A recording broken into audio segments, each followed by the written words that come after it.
Hello and welcome back to Calculus 1 section 2.4 on infinite limits.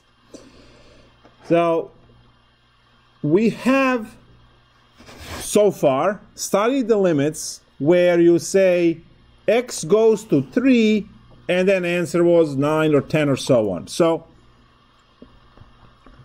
far I have limit x goes to a of f of x equals to L. Both a and L are finite values. Example, limit x goes to 3 of x squared plus 1 was equal to 10. There were no infinities mentioned anywhere. Now we are looking at a limit x goes to a of f of x is equal to some positive or negative infinity as the answer. So this is the type that we want to type of infinite limit.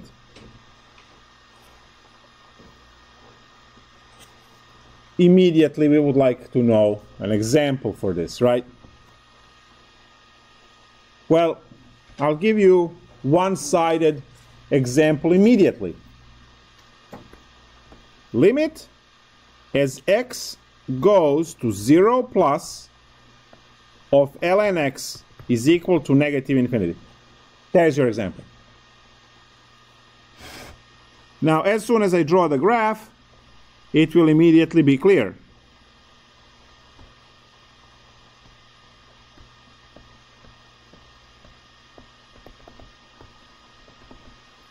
So this is your ln x graph. I hope you see that as you approach 0, from the right, your y value shoots to negative infinity. I need you to stare at this graph until that is 100% clear. The answer of a limit is a y value of a graph. Your y value for ln x is going to negative infinity as you are approaching 0 from the right. Are we all okay with that statement? Yes? No? Who cares? Yes? The y value is approaching negative infinity as x is going to 0. We can see this in the chart of values. Let's go. We only have approach from the right in this case, so I don't need the values, right? The red values, Juliet values. We only do Romeo values here. 0.1 is to the right of 0. 0.01, 0.001. All I need to compute here is ln of 0.1, and ln of 0.1 is negative 2.3, about.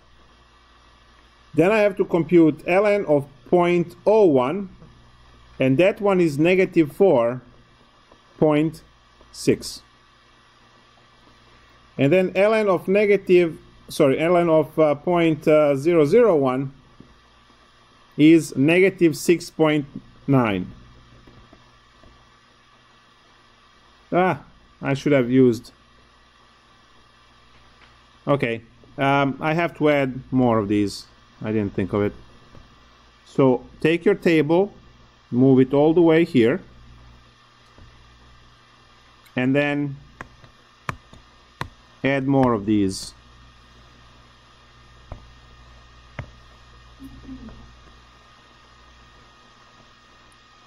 0.0001, 0.1234. Let's see how well is this going to work. Actually, I'll add another 3 values. I'll move this there, and then have 1, 2, 3, 4, 5. All right, let's go. ln of 0.123 is negative 9.2. ln of 0.4 is negative 11.5.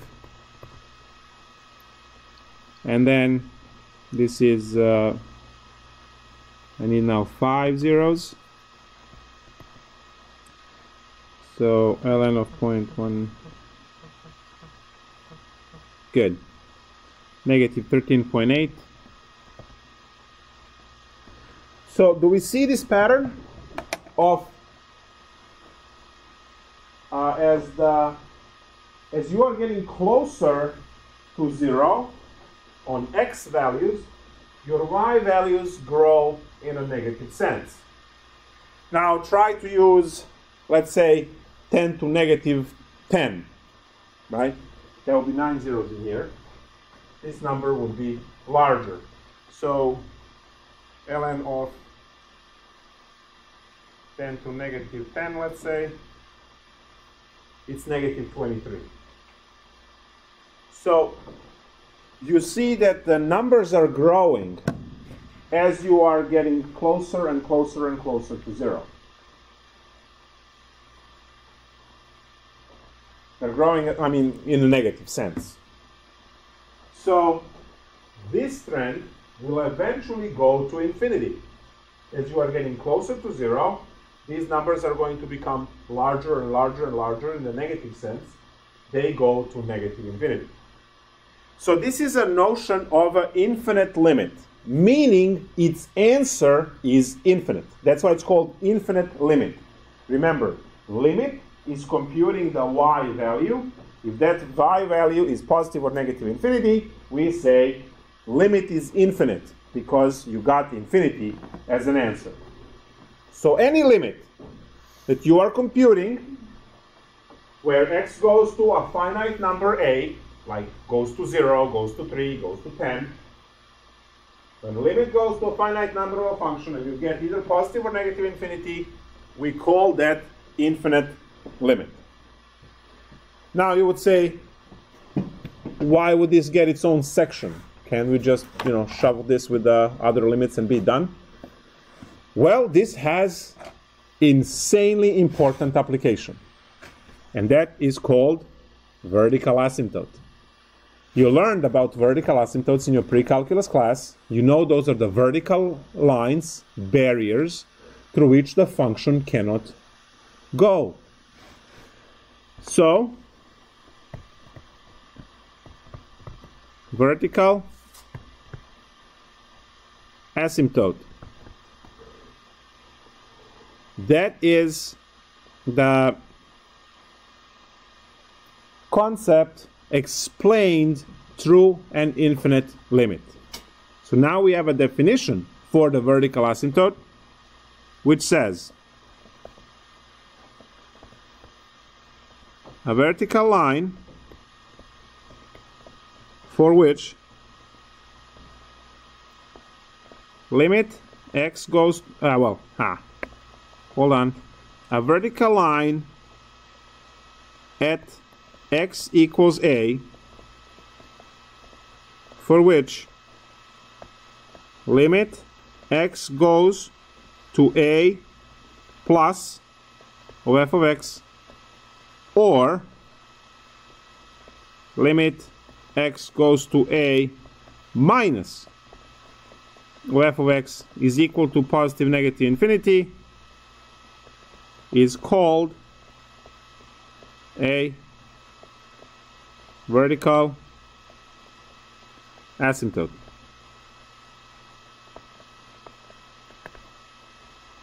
Now I understand that you learned that to find vertical asymptote, all you need to do is to set the denominator equal to 0. Sorry, that doesn't work all the time.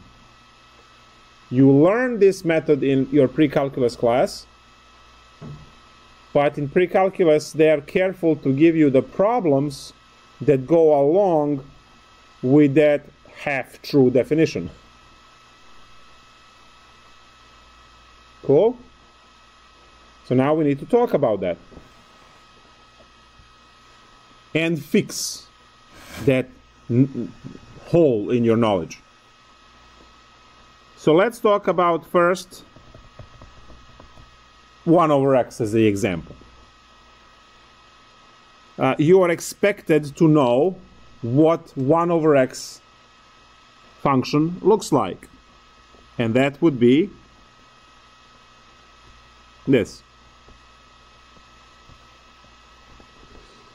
Now, as we look at the graph, we see that the vertical asymptote must be where the y-axis is, so at x equals 0.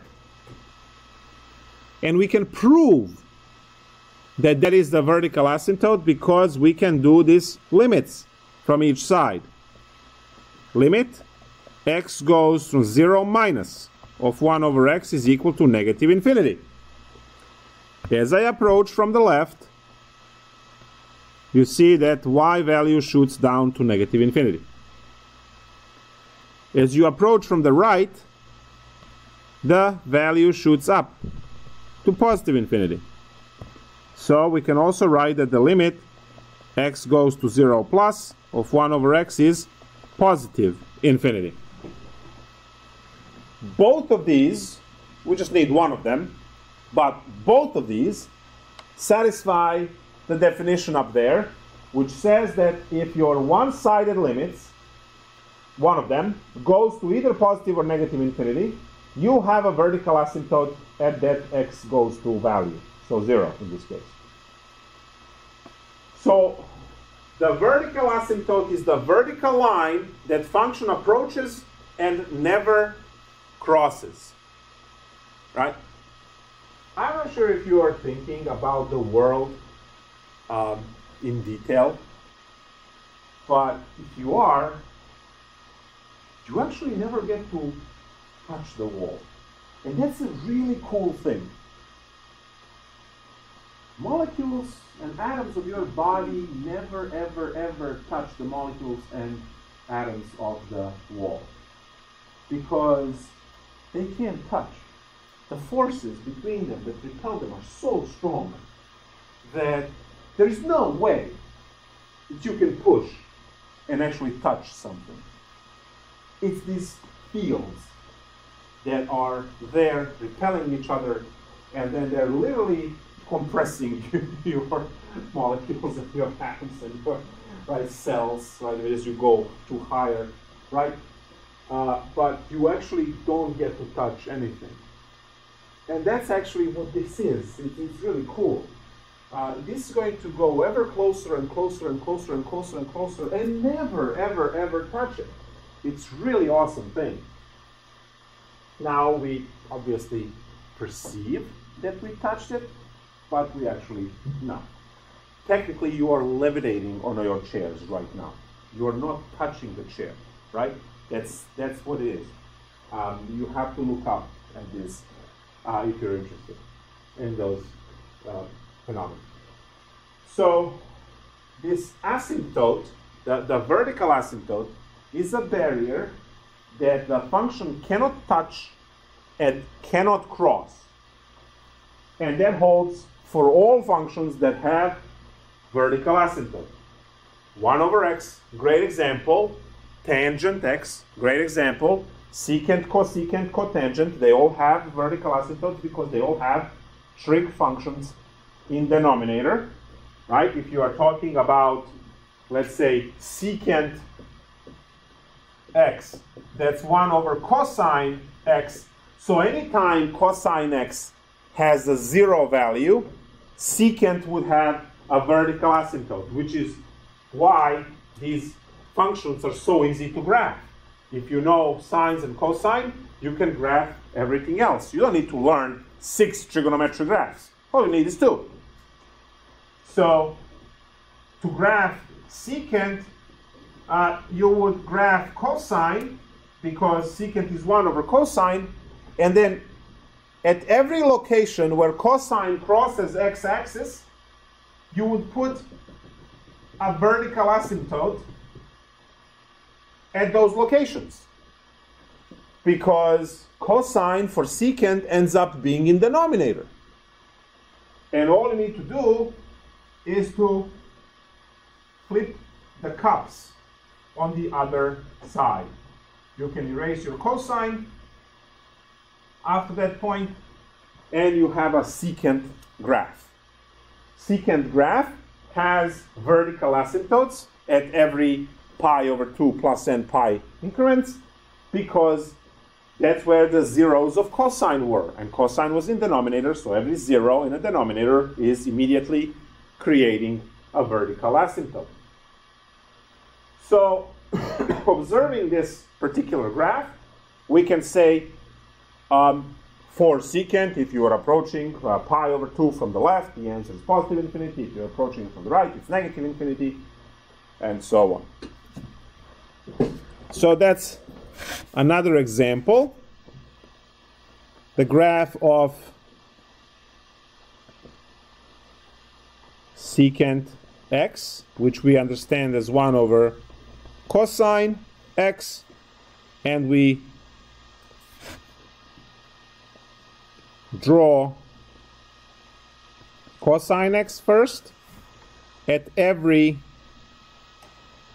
location where cosine has a 0, because it's in denominator. We put vertical asymptote, and then secant would be, we flip these out, and the secant x is the red stuff, and the black one is the cosine. So now we can quickly conclude that the limit of x goes to pi over 2 plus for secant x is going to be negative infinity, because this is where pi over 2 is. The right side is this side here, and we see that it goes to negative infinity on the graph. So you are always asking yourself, right, x will determine where the location is, where you should look. You're always asking yourself, where is my y going? Because the answer to the limit is the y value. So you ask yourself, where is my y going? Oh, my y is going forever down. That's negative infinity. My y goes forever up. That's positive infinity. Or my y came up to 3 and stopped. Well, then it's 3. You always look at the y value, and that is your answer to the limit. Let's take a look at this scary situation. Hold on one more second. The scary situation of pre-calculus, right? Where you have, the vertical asymptotes are immediately set denominator equal to 0. No. No, no, no. You have to follow the definition. So, you're sitting in your pre-calc class. One question you will never have for your asymptotes is the one I had before. What are the asymptotes for x minus 4, x squared minus 16? Right? A noob would go and say x squared minus 16 equal to 0, x equals plus minus 4. I have 2 vertical asymptotes. No, you don't. You don't.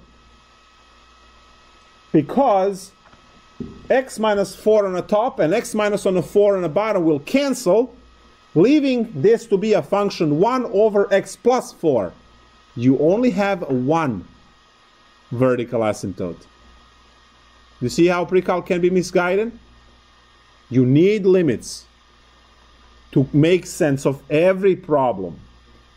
So we have a handful of problems for pre-calc that fit that half-breed definition you have over there. But now with limits, we actually have a full definition and we can test. Let's test. The limit of x minus 4 of x squared minus 16 as x goes to 4. And your question is, right, you're looking for asymptote. You're not drawing graph. You're just running the definition. Remember what I told you the day one. You don't learn problem by problem, situation by situation, because the next one is e to the negative x. What are you going to do? Cry? Because you haven't seen an example before? No. You learn the red stuff. Red stuff says compute the limit at the point of interest. Okay. If you get infinity, it's asymptote. If you don't get infinity, it's not. It's so simple. Right? And now you don't care what type of the function you get. Red stuff is calculus. You are learning the red stuff in this course. And that is the procedure to check if something is an asymptote. And you get to retire the other ways. So, all I need to do to see if I have asymptotes at both positive and negative 4, I just need to compute the limit at positive 4 and negative 4. So, let's go. Limit. Now, we know from the previous section I need to factor and cancel. X minus 4, x minus 4, x plus 4. These die equals to 1 over 8. Is that an infinity? No. That's an 8. 8 is upright. Infinity is sideways. Alright? They're different. So, like if I wrote 1 or like this, it will look almost like negative 1 infinity and not good. It's just, you can't fix it. Right? Here, in blood. And capitals. Not and infinity. Positive or negative. So, not vertical asymptote. Screaming at the end. This is the part where I say, welcome to calculus. So, you don't get to make, willy-nilly, just denominator is 0, so it's asymptote. No, it's not. As you can see, it's going to be open circle. So now you say, okay, what is this then? If it's not a vertical asymptote, I'll say it's going to be, let's not do it that way. Let's just go this way. It's open circle. That's that missing pixel on the calculator we talked about.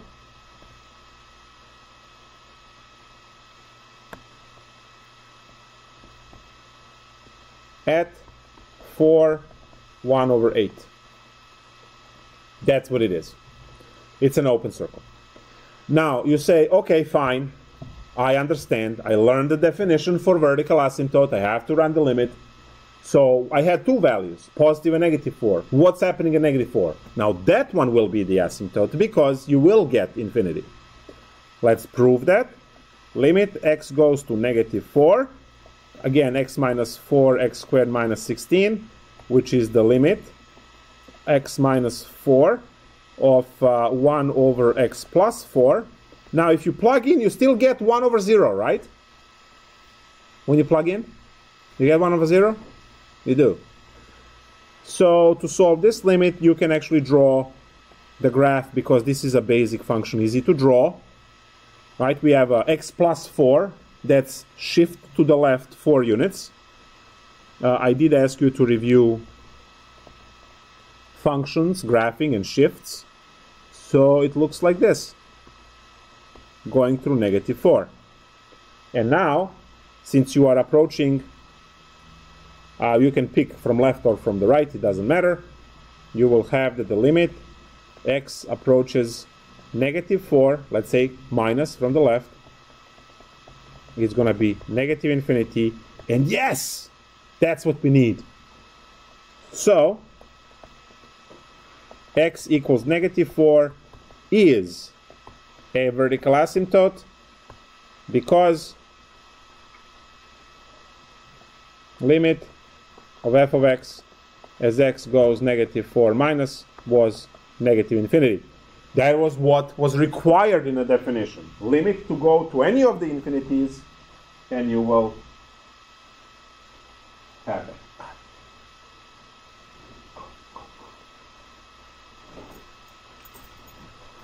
It's a very important problem to make difference between the pre-calculus and calculus situation.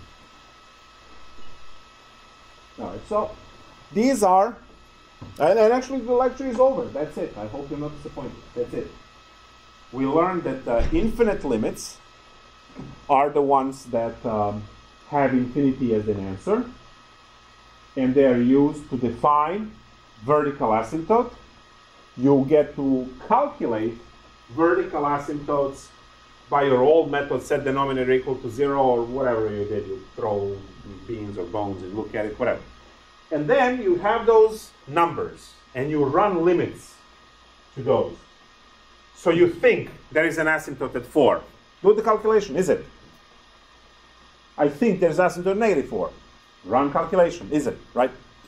Your exam question is not going to say, most likely, is not going to say what is a vertical asymptote. Your question is probably going to say, prove that there is a vertical asymptote at -4. I'm already telling you that asymptote is at -4. You know that just by reading the problem, because word prove that already implies that the answer should be there. You just need to show why and how. And you can skip everything above in this problem, and all you need to do is this. You don't have to set everything equal to 0 to find all the candidates, right? The proof means just you calculate this. Proof means you know the theorem, the definition, and you just use it to compute stuff. You don't have to go through any hard work or hard labor. Just find one limit, you're done. So to find the vertical asymptote, maybe we should write that as a sentence. You must compute the limit, and that limit must be infinity. So let's write that as a sentence. I never actually asked that before, but why not now? To find vertical asymptote, we must compute the limit. To find vertical asymptote, we must compute the limit. And that limit must be infinity. So that's just words to explain what I have up there in red, in formulas. So to find vertical asymptote, we have to compute the limit, and that limit must be infinity.